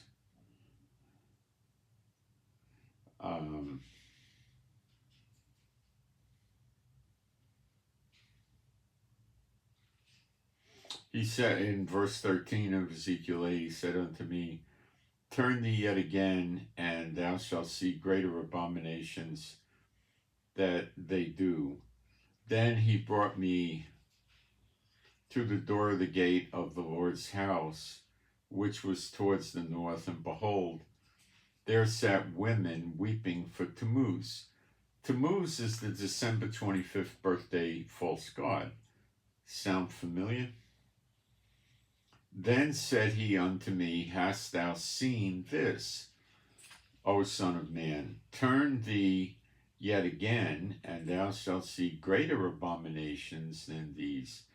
And he brought me into the inner court of the Lord's house, and behold, at the door of the temple of the Lord, between the porch and the altar, were about 25 men, and their back towards the temple of the Lord, and their faces towards the east, and they were worshiping the sun towards the east. Okay, let's go back to Daniel. So I've shown you that the completion of the transgressions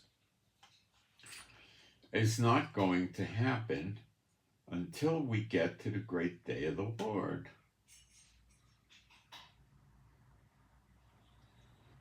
So 77s are determined upon the people and upon the holy city to finish the transgression. Also, it's not a holy city now, but to finish the transgression, that hasn't happened yet, because it's going to flare up, and to make an end of sins, that isn't going to happen until the great day of the Lord's over, and to make reconciliation for lawlessness, and to bring in everlasting righteousness.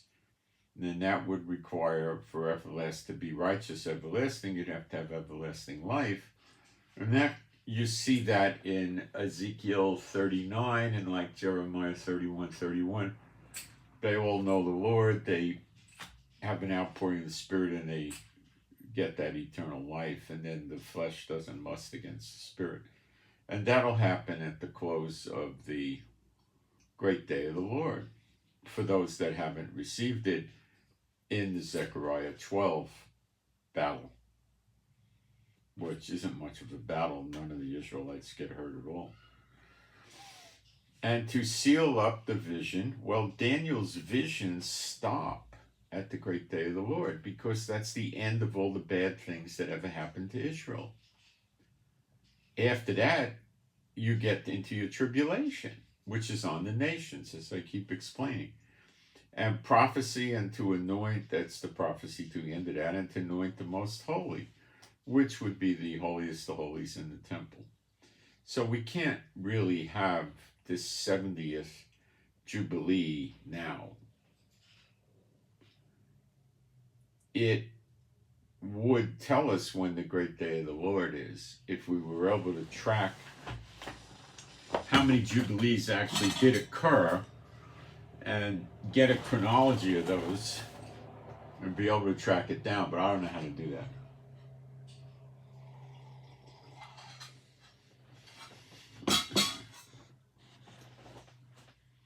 Not with any accuracy. That brings us back to, we've got the year of recompenses running since August, and we're going to have the year of redemption, which is not going to be a Jubilee year, and they're going to overlap, as I see it. Okay. Nothing so bad there.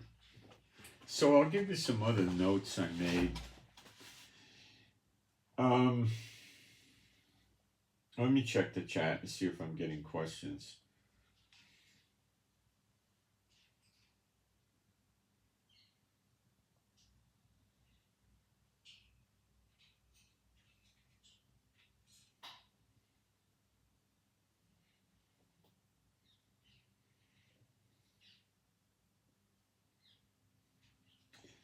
I would not use candles on the Sabbath. That's just Jewish tradition, and they're lighting them for their dead relatives. I don't know if you know that. And it says you shall not kindle a fire on the Sabbath. I wouldn't do it. I don't do it. I wouldn't do it at all.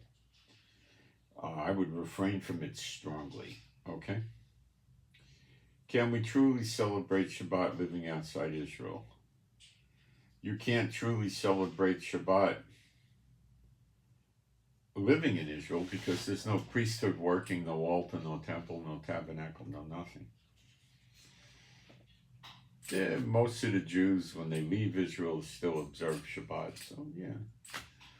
Do you observe Shabbat based on Israel time, or the time in the country you're in? And the time in the country you're in. You can do that. But we can't fully, ever yet, celebrate Shabbat or honor Shabbat, because there's sacrifices and offerings that's supposed to take place on Shabbat, and there's nobody doing that. So you can't do it anyway. That's why we're under grace, because the age of grace, because we can't fulfill the law. So in Yeshua, we're I don't know the right word, exonerated or forgiven from breaking the law, so the curses of the law don't come on us. We're the temple of the Holy Spirit. That's what it says, temple of the Holy Spirit. And then he says, you know, if someone destroys the temple, he'll destroy them.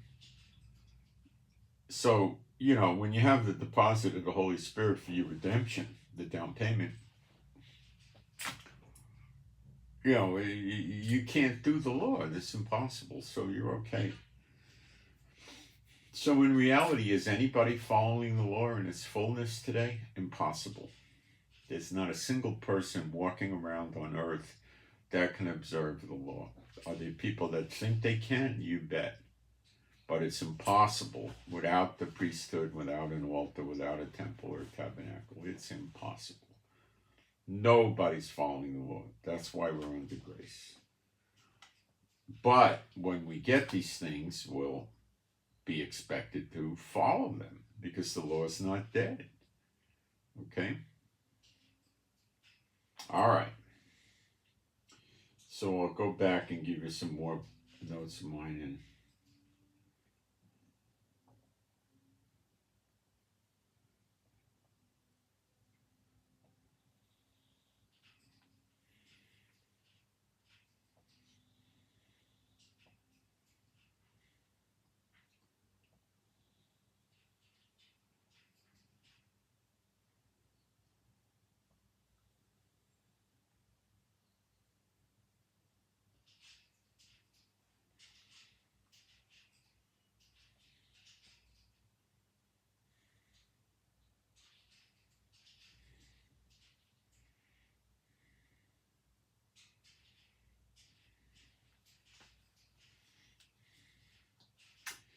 the October 7th massacre, if you use the rabbi's Talmud mythical fictitious calendar, you come up with Simchat Torah, which is the day when they read Torah all day in the synagogue, 24 hours.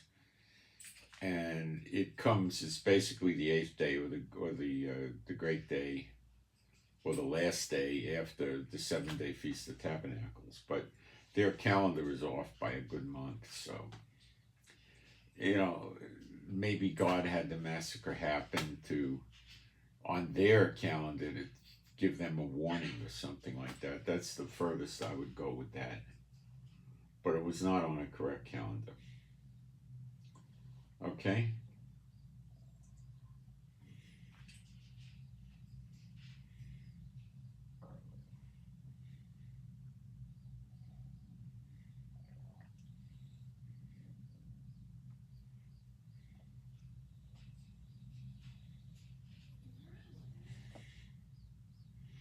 As I showed you, the year of recompenses doesn't really match any feast day year or anything like that, any Moedim year. So we could assume that the year of redemption may not also follow it.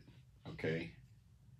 Sure, it could start on the 1st of Abib in late February or early March. It could, but it doesn't have to. Okay?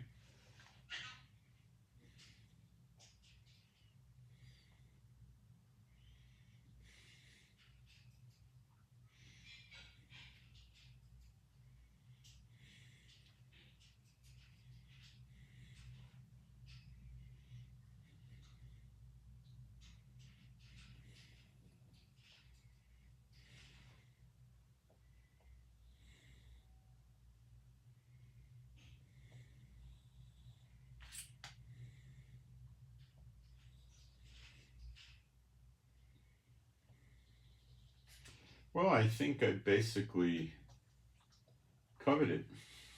What I was intending to do. And so, in summation, we're still looking good. There's a chance recompenses will end in the year of redemption will start when it's over, but I believe I was shown there'll be an overlap. I believe there will. And we just got to plot on, and maybe it'll happen on the first of Abib, the first of the year, and maybe it won't.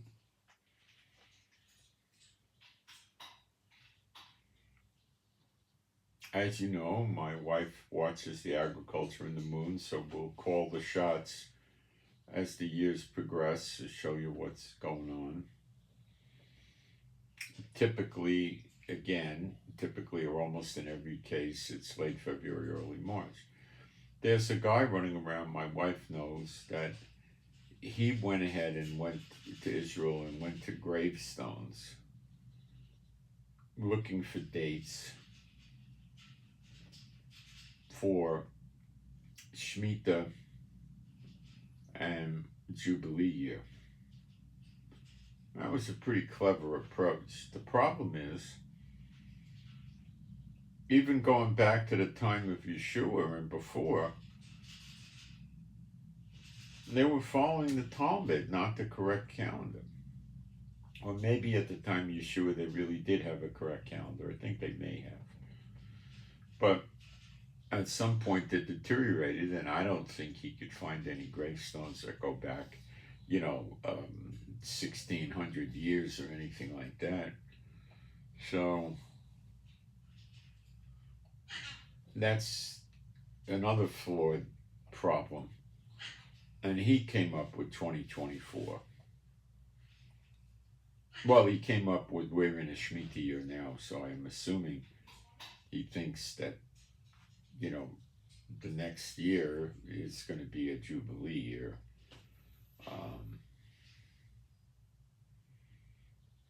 You see, so people that don't know what they're doing are winding up with 2023 and 2024 as a Jubilee year. 2023 is wrong, and I believe 2024 is going to be wrong too. Because you can't do what they're doing. They have no basis. They don't know where they're going. They're walking around blind. Give me a second.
So let's get a little philosophical. Do I think my analysis of Daniel 9:24 to 70, the second 70 being 70 years, beginning when we get New Jerusalem, when we got Jerusalem back in 67, is correct? No. I don't think I had that. No.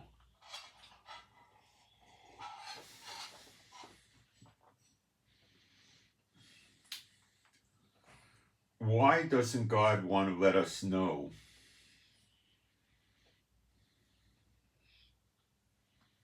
Well, I'll take that back. Let's drop that. When we get redemption, we will know the calendar.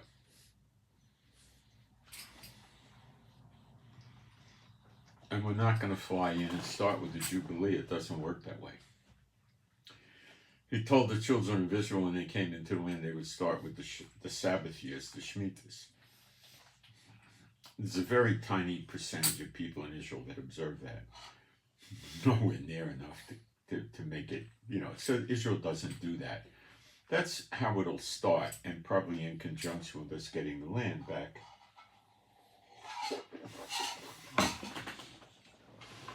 In Zechariah 12, and that is the birth of a nation in a day. Okay. Now, we could say that the great day of the Lord is the birth of a nation in a day. But it doesn't make sense to me, because Jacob's trouble was contained within Jeremiah 30, which is the birth of a nation in a day. And all the nations he scattered Israel into being destroyed is in there. And when Israel completes Zechariah 12:10,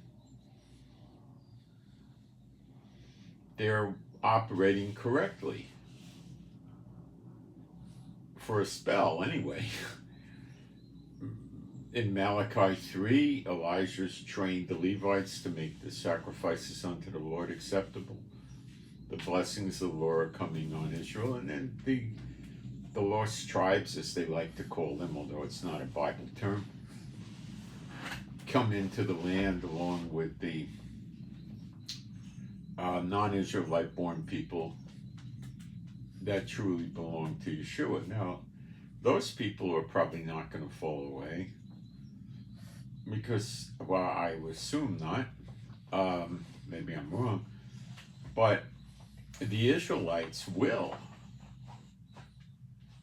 because this is all new to them, and they come into Israel, and what happens? It's like the old days. They got wealth and riches again. They have servants, they got lands, they got money, they got jewels, they got gold, they got silver. They fall away.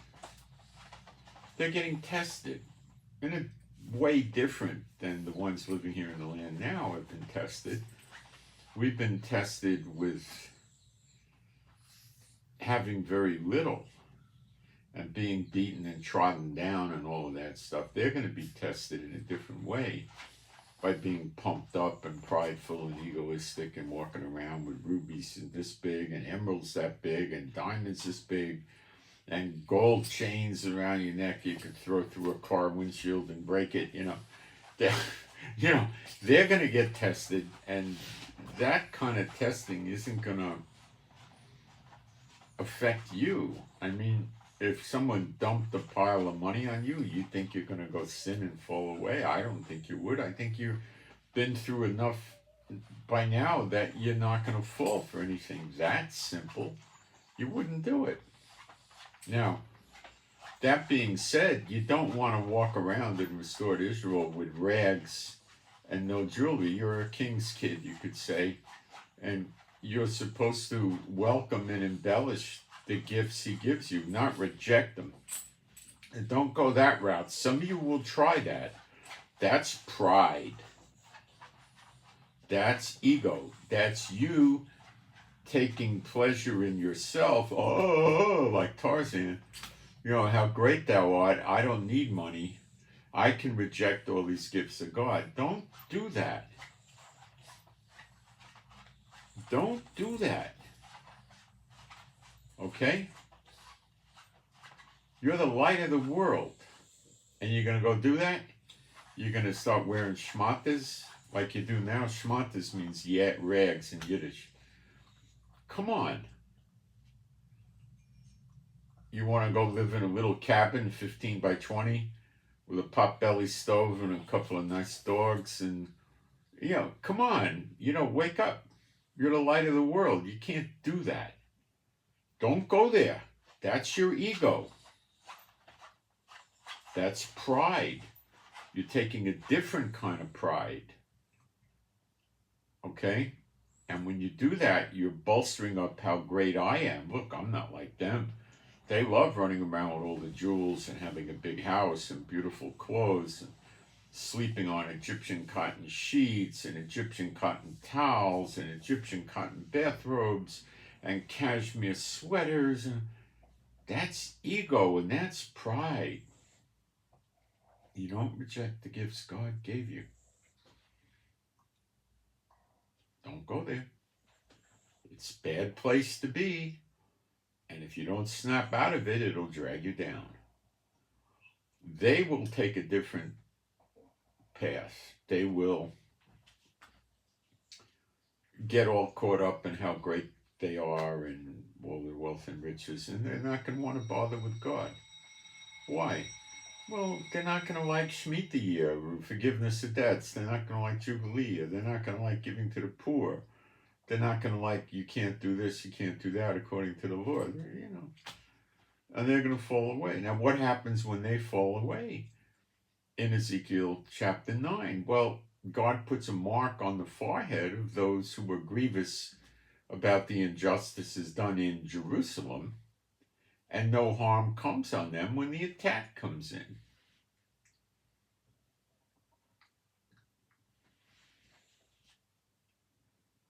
And I expect a lot of them will get killed.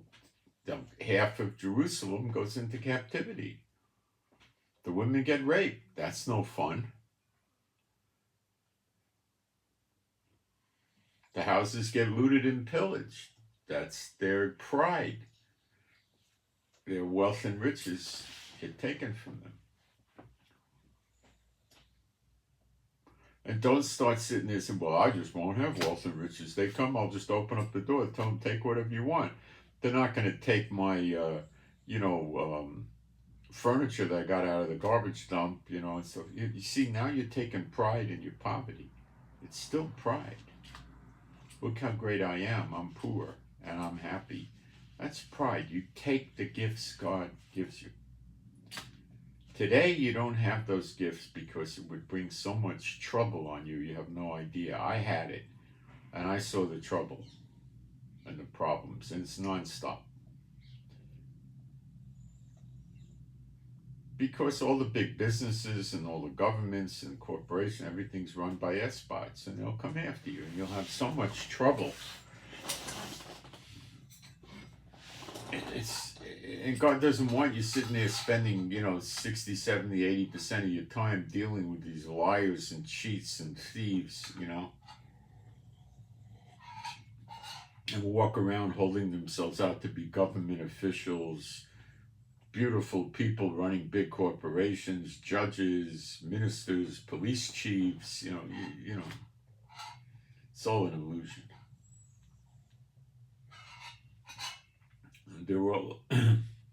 They'll all work against you. The unclean spirits will sig them on you because their claim to recruitment is you come in and you'll have a lot of money. And they do, until one day very soon all their paper money's worthless. Okay. So the second 70 will be completed at the close of the great day of the Lord.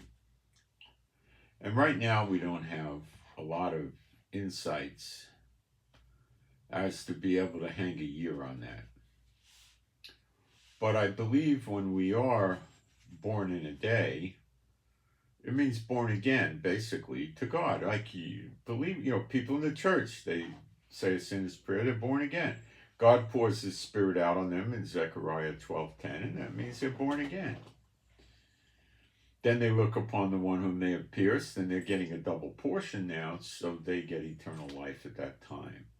So now they have a flesh body that doesn't war against the spirit, but goes with the spirit. A heart of flesh, he writes his law in it. Okay, that's Jeremiah 31. So that's what happens. So these people are going to be operating correctly in Israel for some time. And the Levites have been trained by the two witnesses, by Elijah anyway. And Elijah and Apostle John, the two witnesses, are going to be running Israel, and the Levites will have a big hand in that. And they'll have the 70 counselors again that'll act like judges in courts and make decisions. So Israel is very likely to stay good for a while. And then it'll fall away. As you read in Ezekiel chapters 8 to 11. Which is the great day of the Lord, which is Zechariah 14, which is Gog and Magog, which is Ezekiel 8 to 11. So, right now, today, we don't know where the Jubilee cycle works in a calendar we could relate to and say, oh, we got 2 years to go. We don't know. But we know we're in the year of recompenses. The Lord told us that. So we got that. And we can build on that. And know that the year of redemption can't be far away. Okay? So we're in good shape. Okay? Let's see if I got any questions.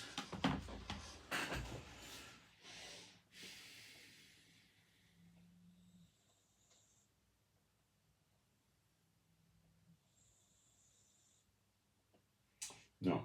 So I'm Moshe, my wife's Rivka, so please pray for our peace, safety, protection, and joy, and healing of our bodies, and pray for our animals and pets that are all rescues. They be happy, healthy, and whole.